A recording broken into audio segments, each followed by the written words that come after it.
गोश्त और चर्बी को मिलाकर जब हम इस नई रेसिपी को बनाएंगे तो आप यकीन करें आपको ये इतनी ज़्यादा पसंद आएगी कि आपका इसे हर बार बनाने और खाने को दिल करेगा। तो चलें जी अपनी मज़ेदार और ज़बरदस्त इस रेसिपी को बनाना शुरू करते हैं। बिस्मिल्लाहिर्रहमानिर्रहीम। अस्सलाम वालेकुम। उम्मीद है आप सब ठीक होंगे। तो इस मज़ेदार सी रेसिपी को बनाने के लिए यहाँ पर हमने ले लिया है सबसे पहले तो गोश्त, और गोश्त यहाँ पर मैंने लिया है आधा किलो। आधा किलो गोश्त लेने के साथ साथ यहाँ पर हमने चर्बी भी ली है।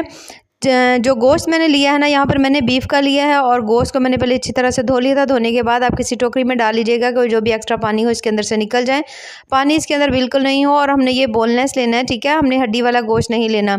अब अगर तो आप 1 किलो गोश्त ले रहे हैं ना, तो उसमें आपने 100 ग्राम चर्बी जो है वो ज़रूर डलवानी है। अगर आप आधा किलो ले रहे हों तो फिर आप चर्बी जो है वो 50 ग्राम डलवा लीजिएगा, लेकिन डालनी ज़रूरी है, इससे ही आपकी रेसिपी जो है ना वो बहुत ज़्यादा अच्छी बनेगी।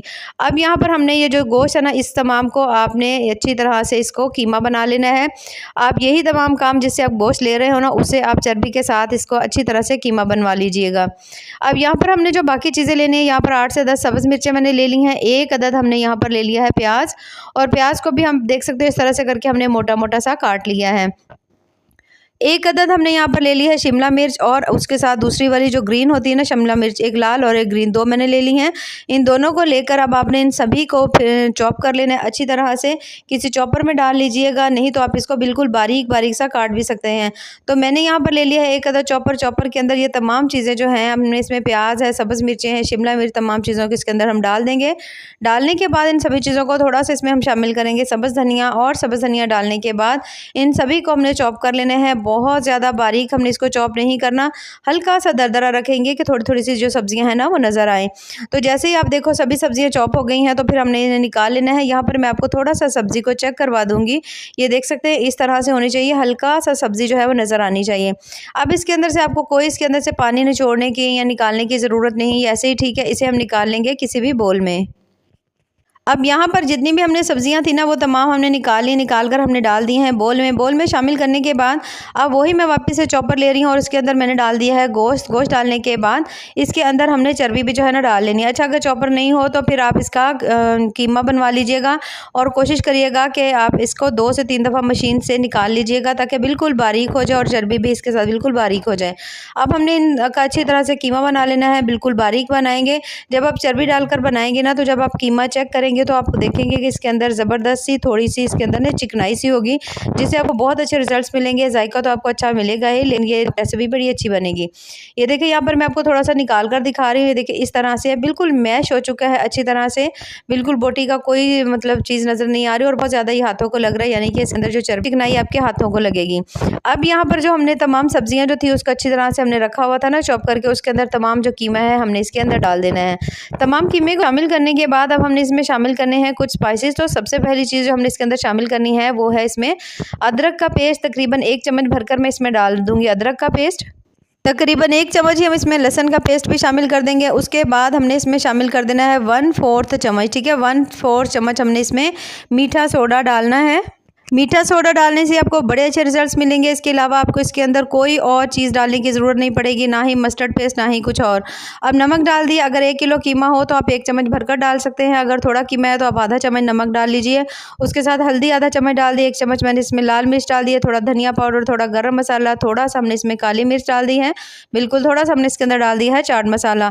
इन सभी चीज़ों को शामिल करने के बाद अब हमने इसमें शामिल कर देना है 1 अदद अंडा। अंडा शामिल करके अब तमाम चीज़ों को हमने कर लेना है पहले तो अच्छी तरह से मिक्स। इन तमाम चीज़ों को आप अच्छी तरह से मिक्स कर लीजिएगा इस तरह से अंडे के साथ, और आप थोड़ा सा इसको अच्छी तरह मिक्स करेंगे ताकि तमाम चीज़ें मसाले जो हैं कीमे के अंदर अच्छी तरह से सेट हो जाएं। तो आज की जो रेसिपी है आपको बहुत ज़्यादा पसंद आएगी, क्योंकि एक तो बिल्कुल ही डिफरेंट अंदाज में है, दूसरा इसके बनाने का तरीका मैं कहती हूँ जिसने कभी नहीं भी ट्राई किया वो भी इसे झटपट से बना लेगा। अब यहाँ पर आप देख सकते हैं इसको हम मिक्स कर रहे हैं, लेकिन इसके अंदर अभी पानी की नमी है, क्योंकि हमने प्याज का भी पानी नहीं निकाला था, अंडा भी शामिल किया था, तो थोड़ा सा ये पतला हो गया। तो इसकी बाइंडिंग के लिए हमने इसके अंदर डालना है ब्रेड क्रम्स। ब्रेड क्रम्स जो है अगर आपके पास पास पड़े हों तो ठीक है, नहीं तो आप 2 से 3 अदद ब्रेड के स्लाइसेस लेकर उनको हल्का सा तवे के ऊपर थोड़ा सा ड्राई रोस्ट कर लीजिए। उसके बाद आप उसको पीस लीजिए तो ज़बरदस्त से ब्रेड क्रम्स जो है ना वो तैयार हो जाएंगे। ब्रेड क्रम्स ही डालने हैं हमने इसमें, इसके अंदर आपने आटा नहीं डालना, कोई और चीज़ नहीं डालनी, बल्कि 1 कप भरकर आपने इसके अंदर ब्रेड क्रम्स डाल देने हैं। उससे इसकी एक तो बाइंडिंग बहुत अच्छी होगी, दूसरा इसके अंदर जितना भी हल्का फुल्का पानी होगा वो एब्जॉर्ब हो जाएगा और आपके जो है ना रेसिपी बहुत ज़्यादा कमाल की और शानदार सी बनेगी। अब तमाम चीज़ों को आपने यहाँ पर अच्छी तरह मिक्स कर लेना है। जब आप देखो कि आपने सभी चीज़ों को अच्छी तरह से मिक्स कर लिया है, यहाँ पर आपको इसको बहुत ज़्यादा गूंदने की ज़रूरत नहीं पड़ेगी। जिस तरह से हम आमतौर पर कबाब बनाते हैं इसके कीमे के, तो बहुत ज़्यादा टाइम लगता है उसे बनाने में, गूंदना पड़ता है, लेकिन इसमें आपको टाइम नहीं लगेगा। बस आपने सभी चीज़ों को अच्छी तरह से मिक्स कर देना है। मिक्स करने के बाद जब आपकी तसल्ली हो जाएगी तमाम मसाले इस कीमे के अंदर मिक्स हो गए हैं, तो बस इतना ही काम है। अब यहाँ पर मैंने इन तमाम चीज़ों को अच्छी तरह मिक्स कर लिया। मिक्स करने के बाद यहाँ पर हमने इन्हें सेट करके रख लिया है। अब इसे आपको फ्रिज में रखने की ज़रूरत नहीं है, ठीक है। ये जो तरीका है ना, इससे आप फ़ौरन से ही इसके जो कबाब है उसे बना सकते हैं। तो मैंने यहाँ पर इसको बिल्कुल भी फ्रिज में नहीं रखा। अब हमने हल्का हल्का सा हाथों के ऊपर पानी लगा लेंगे और उसके बाद थोड़ा थोड़ा सा पोर्शन लेते जाएंगे, सेम साइज़ का लीजिएगा और उसके बाद हमने इसके कबाब बना लेने हैं। अब ये जो कबाब है, आप चाहे तो दूसरे टिक्की वाले भी कबाब बना सकते हैं, आप रोल शेप में भी बना सकते हैं, जैसे आपका दिल करे। तो ये देखिए मैंने इस तरह से करके इसके बना लिए हैं। बहुत ज़्यादा आसानी से ज़बरदस्त बाइंडिंग हो जाती है, बिल्कुल भी ये जो कीमा है ढीला नहीं होता, बल्कि ज़बरदस्त तैयार होते हैं। तो बस सेम इसी मेथड को फॉलो करते हुए हमने सभी जो कबाब हैं वो बना करके तैयार कर लेने हैं, जिन्हें बनाना और रखना बहुत ज़्यादा आपके लिए ईजी हो जाएगा।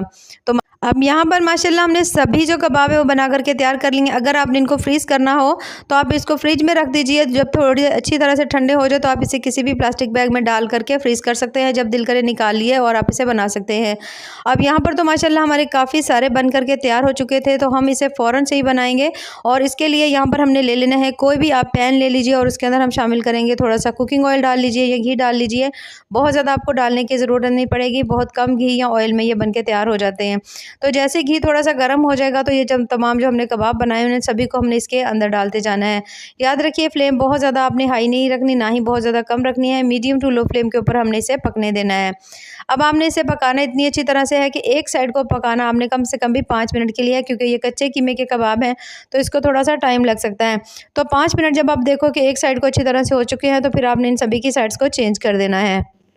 अब यहाँ पर एक साइड माशाल्लाह तैयार हो चुकी है ज़बरदस्ती, तो तमाम की साइड्स हम चेंज कर देंगे और देख सकते हैं आप बहुत ज़्यादा माशाल्लाह प्यारा प्यारा सा इसका कलर आया हुआ है और बहुत ज़्यादा ज़बरदस्त गोल्डन सा कलर है। तो सभी की साइड्स को चेंज कर देंगे और सेम इसी तरह से जो इसकी दूसरी साइड है उसको भी आपने 5 से 7 मिनट ज़रूर देने हैं, ठीक है, ताकि अंदर तक अच्छी तरह से ये पक जाए।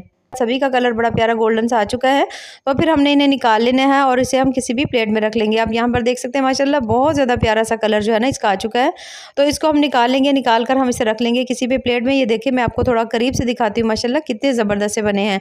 अब यहाँ पर जो हमारे कबाब हैं वो तो बन करके रेडी हो चुके हैं। अब आप चाहो तो इसे खा भी सकते हो किसी चटनी केचप के साथ, लेकिन हमने इसके अंदर एक ऐसी चीज़ डालेंगे जिससे इसका टेस्ट मज़ा और ज़्यादा दुबाला हो जाएगा। तो सबसे पहले तो हमने यहाँ पर ले लिए हैं आलू। आलू मैंने यहाँ पर लिए थे 3 अदद और इनको मैंने अच्छी तरह से धो लिया था। धोने के बाद इसको हमने इस तरह से करके कट कर लिया है, ठीक है। आप देख सकते हैं इस तरह हमने स्ट्रिप्स में इसे कट किया हुआ है। पानी अब हमने इसका गिरा देना है। यहाँ पर हम ले लेंगे 1 अदद पैन और उसमें मैंने डाल दिया मस्टर्ड ऑयल। जैसे ही ऑयल अच्छी तरह से गर्म होगा तो ये जो तमाम हमने चिप्स बना करके रखी हुई थी इसको हमने इसके अंदर डाल देना है। डालने के बाद अब आपने इसको मीडियम टू हाई फ्लेम के ऊपर आपने इसे फ्राई करना है और अब आपने इसे इतना फ्राई करना है कि ये कम से कम भी ना 50% तक ये जो है ना आलू आपके गल जाए, ठीक है। तो आप अगर इसे हाई फ्लेम के ऊपर करेंगे ना तो बहुत अच्छी तरह से हल्का सा इसका कलर भी थोड़ा सा चेंज हो जाएगा और उसके साथ ये 50% तक गल भी जाएंगे। अब यहाँ पर आप आलू का कलर चेक कर सकते हैं, हल्का लाइट गोल्डन हुआ है, बहुत ज़्यादा हमने इसे नहीं पकाया, बस इतना ही पकाएंगे और इसे हम निकाल लेंगे। इसी ऑयल के अंदर हमने शामिल करनी है 1.5 शिमला मिर्च है, तकरीबन ग्रीन वाली है और थोड़ी सी रेड वाली है, इसे हम शामिल कर देंगे। थोड़ा हाई फ्लेम के ऊपर हल्का हल्का से इसे भून लेंगे, बहुत ज़्यादा इसे नहीं पकाना, ना ही हमने इसका जो क्रंच है ना उसको हमने ख़त्म करना है। बस जैसे आप देखो कि थोड़ी सी जो है ना शिमला मिर्च हल्की हल्की सॉफ्ट होने लगी है, थोड़ी सी पकने लगी है, तो उसके बाद हमने इसमें शामिल कर देना 1 अदद मीडियम साइज़ का प्याज। ये देखिए इस तरह से करके करके इसको भी मैंने थोड़ा बड़ा बड़ा सा काटा हुआ है, इसे काट कर भी थोड़ा सा इसके अंदर डालकर हल्का सा फ्राई कर लेंगे। जैसे ही प्याज थोड़ा सा हमारा हल्का सा फ्राई होगा, अब हमने इसके अंदर शामिल कर देने हैं टमाटर। टमाटर मैंने लिए थे 2 अदद, और ये भी हमने सेम उसी तरह से जिस तरह से हमने आलू कट किए हुए थे ना स्ट्रिप्स में, हमने यहाँ ये जो टमाटर है ना इनको भी हमने सेम उसी तरह से कट किया हुआ है। अब इन तीनों चीज़ों को शामिल करने के बाद आपने सभी चीज़ों को सिर्फ और सिर्फ 1 से 1.5 मिनट के लिए आपने इनको हल्का हल्का सा पका लेना है। याद रखिए सब्जियों का क्रंच ख़त्म नहीं करना हमने, सभी चीज़ों को हल्का सा ऑयल के अंदर फ्राई करेंगे तो सभी चीज़ों का टेस्ट बहुत ज़्यादा आपको मज़े का लगेगा, सब्जियों का कच्चापन जो है वो ख़त्म हो जाएगा। तो यहाँ पर तकरीबन तमाम सब्जियाँ जो हैं उन्हें हमने निकाल लेना है, निकाल कर उसे भी हम एक अलग प्लेट में रख देंगे। अब यहाँ पर जो इसी का बचा हुआ ऑयल है ये थोड़ा सा ज़्यादा है, इसे मैं थोड़ा सा कर लूँगी कम क्योंकि ये ज़्यादा मिकदार में है। और इसके अंदर हम शामिल करेंगे तकरीबन आधा चम्मच जो है ना इसमें लहसुन का अदरक का पेस्ट शामिल कर देंगे। इन दोनों पेस्ट को शामिल करने के बाद तकरीबन आधा चम्मच ही मैं इसके अंदर शामिल कर रही हूँ सब्ज़ मिर्च का पेस्ट। ये तमाम जो पेस्ट है इसकी मैंने रेसिपी दी हुई है, आप मेरे चैनल पर देख सकते हैं। अब तीनों पेस्ट शामिल करने के बाद आपने इसको हल्का हल्का सा थोड़ा सा आपने इसे फ्राई कर लेना है, हल्का सा आपने इसे भून लेना है। तो जैसे ही आप देखो कि अदरक लहसुन सभी चीज़ें आपने हल्की सी भून ली हैं, तो फिर हम इसके अंदर शामिल करेंगे बिल्कुल थोड़ा सा नमक, आधा चम्मच से थोड़ा कम शामिल कर देंगे, थोड़ी सी हल्दी शामिल कर देंगे और थोड़ी सी हमने इसमें शामिल कर देनी है काली मिर्च। इन सभी मसालों को शामिल कर थोड़ा सा दोबारा से इसे भून लेंगे, सिर्फ और सिर्फ 1 से 1.5 मिनट के लिए, बहुत ज़्यादा देर नहीं, हल्की फ्लेम के ऊपर भूनेंगे, नहीं तो बहुत ज़्यादा ये जो अदरक लहसुन है ये जल जाएगा। अब यहाँ पर मैंने ले लिए थे 4 अदद मीडियम साइज़ के टमाटर, उन्हें हमने इस तरह से करके अच्छी तरह से उसका पेस्ट बना लिया था। पेस्ट के अंदर आपने पानी नहीं डालना, अगर डाल भी लें तो कोई मसला नहीं, लेकिन कोशिश करें कि ना डालिए क्योंकि फिर आपको थोड़ा सा टाइम जो है ना ज़्यादा लग जाएगा। अब पेस्ट शामिल करने के बाद इस ऑयल के अंदर आपने इसको थोड़ा सा हल्का हल्का सा फ्राई कर लेना है, थोड़ा सा आपने इसे भून लेना है। जब आप देखो कि आपने इसे अच्छी तरह तमाम मसाले के अंदर मिक्स कर दिया है, तो फिर उसके बाद हमने इसे पकने के लिए छोड़ देना है ढक्कन लगाकर, कम से कम भी 3 से 4 मिनट के लिए, ज़्यादा टाइम हमने इसे नहीं पकाना। तो 3 से 4 मिनट के बाद माशाल्लाह बहुत अच्छी तरह से ये जो पेस्ट है हमारा पकना शुरू हो चुका है। और जैसे ही अच्छी तरह से पक जाएगा तो बस इसके अंदर हमने अब जो रखे हुए थे ना कबाब बना करके, वो तमाम हमने कबाब इसके अंदर डालने हैं। आपने कबाब की रेसिपीज़ बहुत दफ़ा देखी भी होंगी, खाई भी होंगी, लेकिन अगर आप इसे ट्राई करेंगे आप यकीन करें आपको इसका बहुत ज़्यादा मज़ा आएगा। हम आमतौर पर जो ग्रेवी बनाते हैं वो ज़्यादातर पानी से ही हम इसके अंदर डाल लेते हैं दही, तो अगर आप इस तरह से इसकी ग्रेवी बनाएंगे आपको इसका बहुत ज़्यादा मज़ा आएगा। अब जो आलू हमने फ्राई करके रखे हुए थे वो तमाम हमने इसके अंदर डाल देने हैं, आलू भी शामिल हो गए हैं। तो उसके साथ अब जो सब्जियां हमने हल्की सी फ्राई की हुई थी वो भी तमाम हमने इसके ऊपर डाल देनी है। तो अब यहाँ पर हल्का हल्का सा इस तरह से करके आपने सभी चीज़ों को थोड़ा सा सेट कर लेना है। उसके बाद हमने इसके ऊपर ढक्कन लगा देना है, ढक्कन लगाकर आपने इसे पकने के लिए छोड़ देना है मीडियम टू लो फ्लेम के ऊपर, ठीक है। फ्लेम आपने हाई बिल्कुल नहीं रखनी, अगर आप फ्लेम को हाई रखेंगे तो फिर ये जो ग्रेवी है ना टमाटर की ये बहुत ज़्यादा जल्दी से ड्राई हो जाएगी। तो कम से कम 10 मिनट के लिए आपने इसे छोड़ देना है। 10 मिनट के बाद जब आप देखोगे तो माशाल्लाह बहुत ज़्यादा मज़ेदार ज़बरदस्त सी ये देख सकते हैं ग्रेवी हमारी तैयार हो गई है। जो थोड़ी बहुत कीमे के अंदर कसर थी वो भी निकल गई है, आलू भी हमारे अच्छी तरह से गल गए हैं और सब्जियाँ और अच्छी तरह से सॉफ्ट हो गई हैं। तो एक दफ़ा आपने इन सभी चीज़ों को मिक्स कर देना है टमाटर की इस ग्रेवी के साथ। आप यकीन करें जब आप इसे खाएंगे तो आपको किसी और सॉस की, किसी चटनी केचप की ज़रूरत नहीं पड़ेगी। इसका टेस्ट इतना ज़्यादा कमाल का और मज़े का आता है। थोड़ा सा बिल्कुल गरम मसाला, ज़्यादा नहीं, हल्का सा डालेंगे। उसके साथ ही हम इसमें शामिल कर देंगे सब्ज़ धनिया।